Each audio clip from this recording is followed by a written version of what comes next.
Objectification refers to the act of treating a person as an object rather than as a fully autonomous and sentient being. This process reduces individuals to their utility, physicality, or external attributes, ignoring their thoughts, emotions, and personal agency. Objectification occurs when someone is perceived solely in terms of their usefulness, appearance, or role in serving another's interests. It can take many forms and is often discussed in ethical, psychological, and social contexts. Now let's look at the different types of objectification. The first type is instrumentality. Instrumentality occurs when a person is treated as a tool for someone else's purposes, with little regard for their own needs or desires. In this form of objectification, the person's value is based entirely on their function or utility. This can be seen in workplaces where employees are treated as mere instruments of productivity, rather than as individuals with their own aspirations and well-being. Next, let's consider denial of autonomy. Denial of autonomy happens when a person is seen as lacking self-determination or the ability to make their own decisions. In this form of objectification, the individual is treated as if they are incapable of independent thought or action.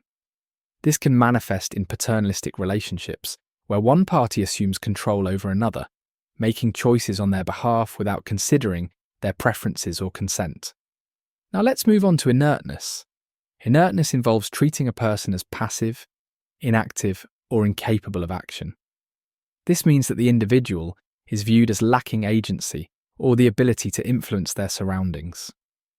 When a person is objectified in this way, their thoughts and contributions may be disregarded, and they may be expected to remain passive or submissive in interactions.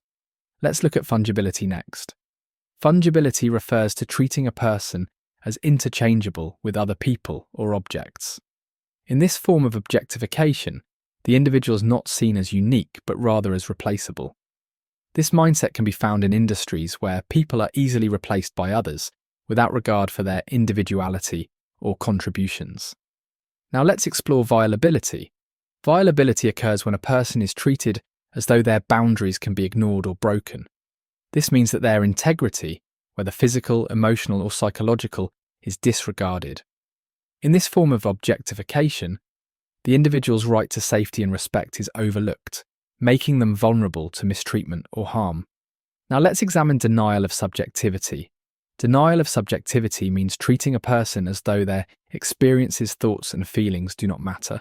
In this form of objectification, the person's emotions and perspectives are ignored or dismissed. This can occur in relationships where one person's needs and desires are prioritized while the others are seen as insignificant. Now let's discuss reduction to appearance. Reduction to appearance occurs when a person is judged primarily on how they look, rather than on their abilities, character, or actions. In this type of objectification, the focus is placed on external features, often disregarding the person's deeper qualities and achievements. This can lead to unrealistic expectations and pressures related to physical appearance. Finally, let's consider silencing. Silencing happens when a person is treated as if they lack the capacity to speak or express their thoughts and opinions. This form of objectification disregards an individual's voice, preventing them from participating in discussions or having their perspectives acknowledged. Silencing can occur in situations where people are dismissed or ignored based on assumptions about their worth or intelligence.